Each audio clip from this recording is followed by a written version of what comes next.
David Zaritsky for the Bond Experience. Welcome back. We are here to do another Bond community discussion. I am joined here with Martijn Mulder. Martijn, welcome to the show. Thanks, David.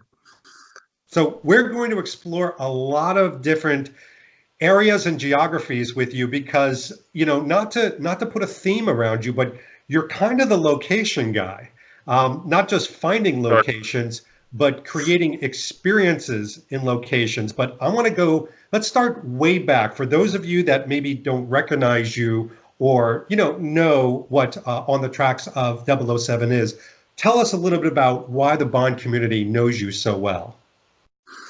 Well, I started making a list of filming locations at some point when I was, 20 or something. And I found it fascinating just to learn a little thing about behind the scenes, the making of Bond films. And there was very little information available at the time. So I just started making a list from whatever was available. And I started traveling to that. And so the list grew and I got photos from the locations and it kind of grew from there, the list got bigger and bigger and it became a real website, and eventually it became a book, a travel guide to the James Bond filming locations, and we called it On the Tracks of 007. So since then, that's the only thing I can talk about. Yeah, and I've got to tell you, I actually was introduced to who you were through a book, which sounds like a very impersonal way to get to know somebody. But I knew about your website, and I had gone to your website even in infancy when it was just like a series of, pictures, and it wasn't as intuitive as things are now. And I remember, I forget which location. Oh, I was going to Piz Gloria for the first time.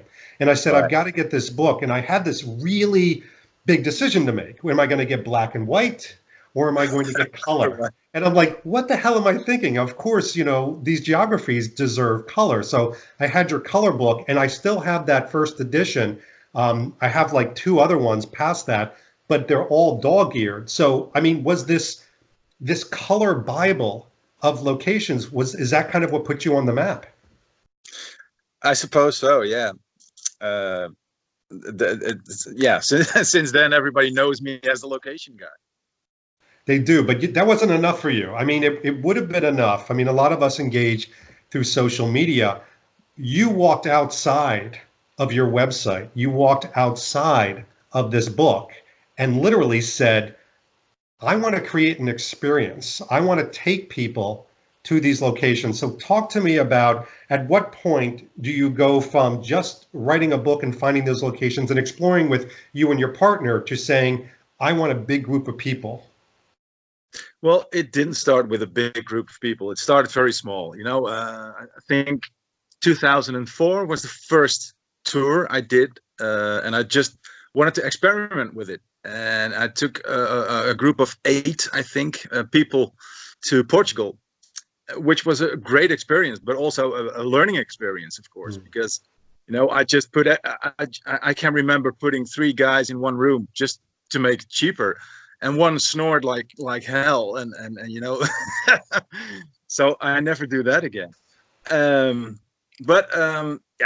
It wasn't about the experience at the time. I just wanted to show people the locations, and I thought it would be interesting. But it kind of grew from there into a much bigger stuff. Yeah. And so when you take those things, and those are like nice, intimate trips, and probably a lot of your friends on that trip, so it's almost like, just friends getting together. Was Japan your first big foray into doing this? Exactly. So what possessed you to take on that type of responsibility? Oh man, I don't know. I just wanted to go back to Japan so badly. I was there in 2006, and like 10 years later, I was like, maybe, I should just take some people there. And it was difficult because everything had to be arranged on a long distance. I didn't go there to make arrangements myself.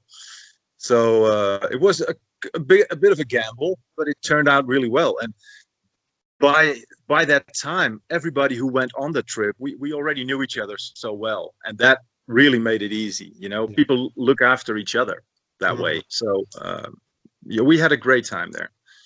And so you got to walk us through this process, because I think a lot of people, like myself, they'll watch these experiences and trips and they go, this is just, it's blowing us away. I mean, it's almost like your trips are like Bond movies. There are these thrilling moments of escapism that just look like, how did he do it? How did he do it? How did he do it? People walk away with a lot of emotion. What people don't realize is, as much time as it takes to experience the trip, it takes probably 10 times more to plan it. So starting with Japan, I mean, where do you begin to even start to have those conversations?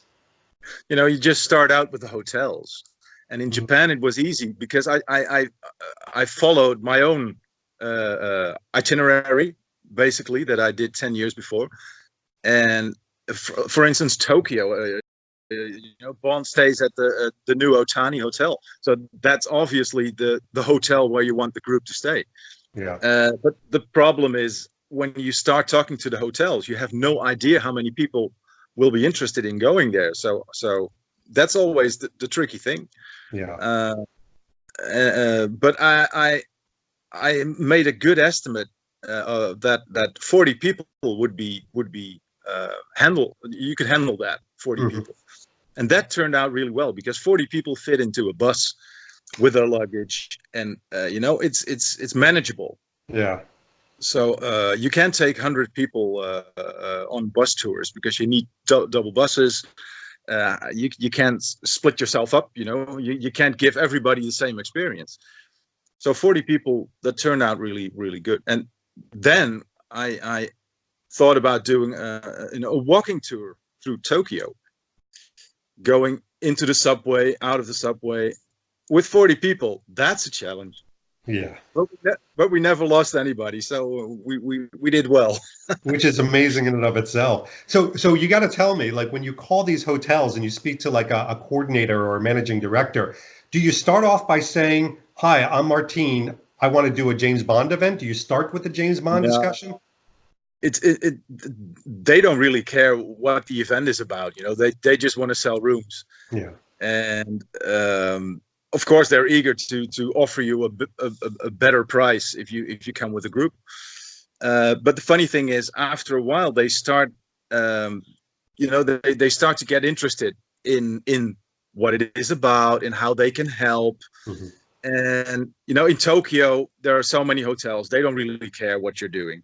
But when you get to the parts of Japan where they don't have that many tourists, they really embrace the fact that you go all the way there. You bring all these people from all over the world just to see their hotel, and they really started helping out with arranging things, you know, like buses, and that's good. You know, then you have them exactly where you want to have them. Yeah, exactly. And even I saw one place in Japan did a dedication. They invited journalists and the news. That was amazing. Yeah, you know, you always need some sort of local help, and I got in touch with Shinichi, who's a Japanese guy, and who was like the one of the people who runs the Japanese James Bond groups, and he was so helpful, and he mentioned it to the local press, and they all jumped onto it, you know. So they started following us everywhere, which was really funny.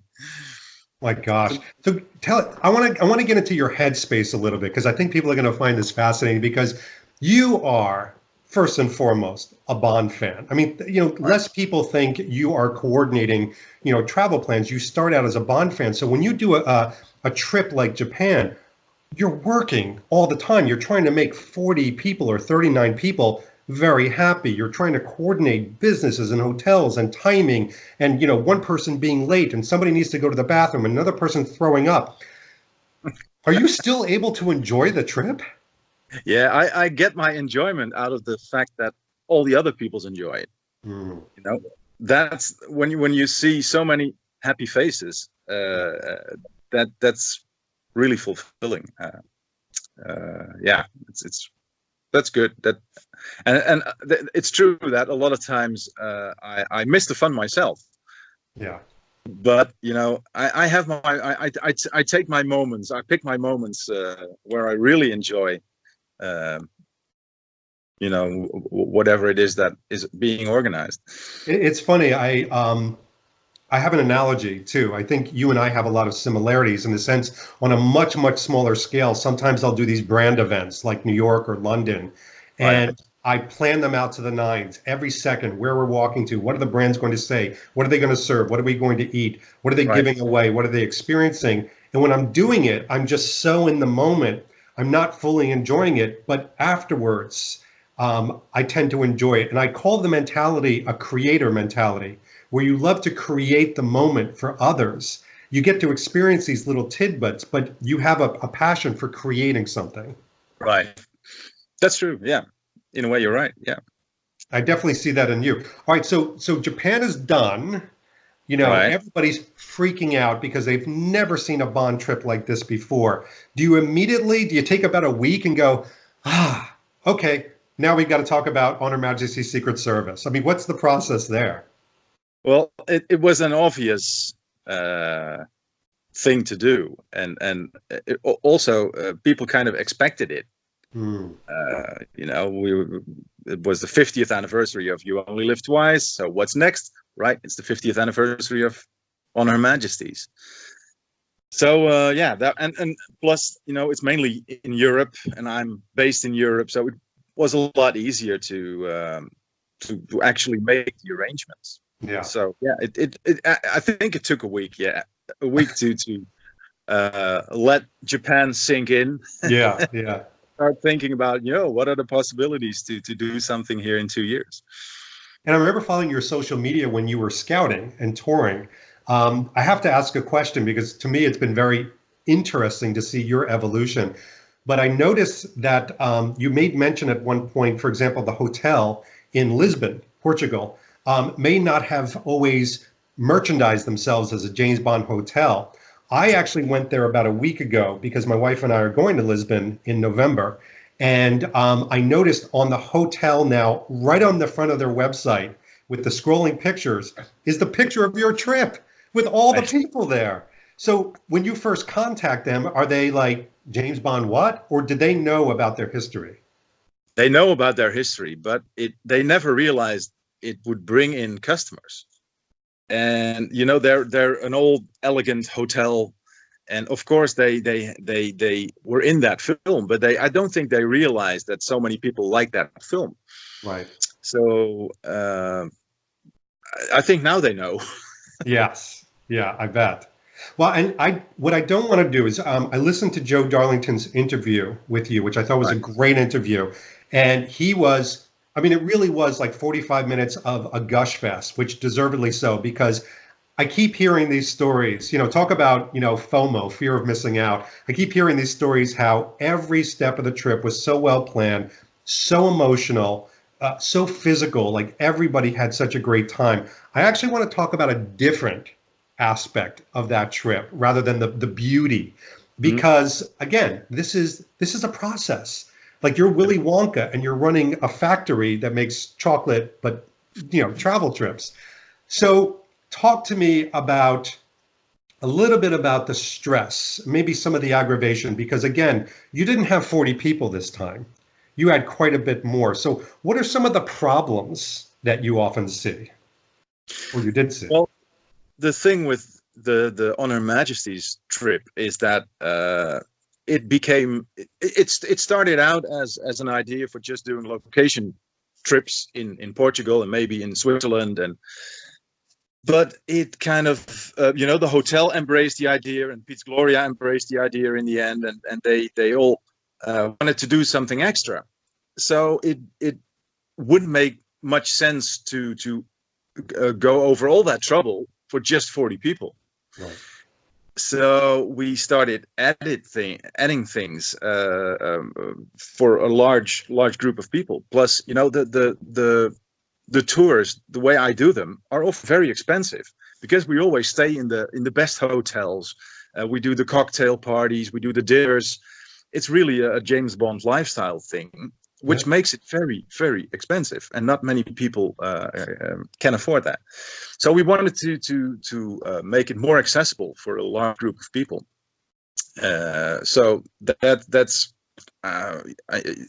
that's how this whole idea of a weekend in Portugal, a weekend in Switzerland, and then we do stuff in between for the people who want to pay extra. Right. That's how that came about. And of course, it's very stressful because um, the first time I went to Switzerland to talk to Christoph over there, we weren't able to speak to him, and we were like, I was together with Marcus, it was Marcus Hartman. Yeah. And we were like, why, why isn't it possible to talk to them? So we left kind of disappointed and figured, who knows, maybe we won't be able to celebrate it here on Piz Gloria. In the end, everything turned out well, but that was a stressful time. Oh my gosh. Was it that they weren't available, or just that they were keeping themselves at arm's length, or unknown? Unknown. Oh, that's disappointing. And Christoph is such a great guy too. So I'm glad that you guys were able to come together on this. Right. Yeah. Wow. So talk to me a little bit about, I love the little stories, of course. I mean, we saw the big stories. We saw the sunset and cue the music, and we've interviewed them, and we know the big ones. The little stories. I mean, were there moments where you were like, oh my gosh, what have I done? Somebody's asking me for aspirin over here. Another person is, an hour and a half late. So are there tons of those stories? No, not at all. I mean, there are always little things that you have to handle. Yeah. And the most stressful thing about the whole On Her Majesty's tour was the ticketing. Get everybody the right tickets. Make sure that all the people involved knew how it worked, because all the people who went to Piz Gloria, for instance, they had to go to the Schildhornbahn information booth to pick up their stuff. A brochure, a wristband. But the people from at the booth, they do have to know how it works. And at some point, they forgot to give the brochure, or they forgot to give this or that. And you can't have you don't have anything under control when it gets that big. Yeah. That was the most stressful, I think. But for the rest, it was kind of okay. Everybody enjoyed it, and not many difficult moments. No, I heard really only positive ones. And what was amazing about this one in particular, and I know you've given, deserved credit to people like Anders, is that you had not just all these fans, not just all these logistics and locations and geographies, you had celebrities there. And, right. Celebrities come with their own juggling. How did that work out? Oh, sorry. Yeah, that wasn't part of the original plan either. It like I said, it was, well, sort of. I when I first thought about doing something with On Her Majesty's, one of the ideas was to have maybe Terence Mountain and George Lazenby on that beach in Portugal. That was kind of a vague idea, but I sort of left it there and started focusing on doing just a location tour. But in the end, when it became so big and Anders got involved, and as we all know, Anders is George's manager, yeah. It really opened the door, and Anders has such great contacts with all these people. And so it kind of exploded. Suddenly it became a full cast reunion, which was unbelievable, and it added a lot to the experience, of course. Nobody has seen anything like it. I've heard so many stories from people that were there that it was surreal enough to have all these first-class lifestyle experiences in these locations, and then turn your head and see George Lazenby, or turn your head and see the Bond girl there, and right. it just was so surreal that it became emotional. So my next question for you is, did it ever become emotional for you? Were you looking around at all the faces in Piz Gloria with that amazing sunset, and did you find yourself get emotional? Absolutely. Several moments of almost tears in my eyes, emotional. Yeah. I can remember sitting down, when cue the music started playing, and at some point they played We Have All the Time in the World. Mm-hmm. And I just sat all the way in the back, just I felt totally alone on that mountain, you know, Wow. just me and the music, and it was such a great moment. And I remember seeing somebody approach me, you know, to ask a question, and I was like, Yeah, yeah, exactly. I'm "This is having my moments. moment," you know. Yeah. So that was really enjoyable. But I had yeah, maybe 5 or 6 times that I really got felt this emotion of this is unreal. Yeah. Yeah. Oh, I love that. I love that. All right. So we've seen the videos and they're still coming, which is amazing. We've seen the Yeah. pictures and the experiences and we love them all. So you're done and you exhale a little bit, I don't know, for another week. But Yeah. does your mind start to race about what is the next creation and experience? Well, it's like people expect it. We've come to the point that people expect me to do stuff, Yeah. which is great. Yeah, there was instant talk about, you know, doing Las Vegas in 2021. So yeah, we'll see. So, I mean, I'm going to push the envelope here a little bit. Are you planning something for, something in Las Vegas? Sure. Yeah. Yeah. There's not much I can say about it, you know, because it's really in the early stages of Sure, planning. But sure. I obviously looked at the map and looked at the possibilities and looked at other stuff. There are going to be challenges. There will be challenges, absolutely, you know, to get access to certain places. Mm. But it's part of the fun.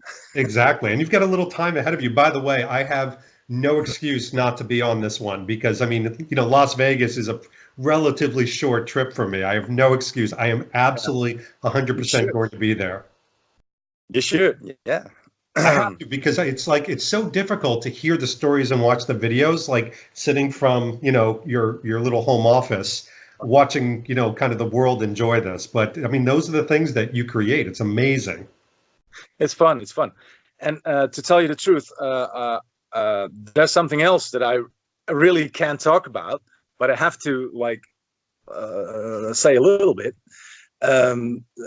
Something came up, some other opportunity to organize something in between in Europe. And it's if it really happens, then it's going to be something that you don't want to miss. That's all I can, that's all I can. Oh, wait, so okay, so you can't say too much about it. Is it around an anniversary of some sort, or you can't even say? Could be, you know, Okay, I don't know. let's move off of that.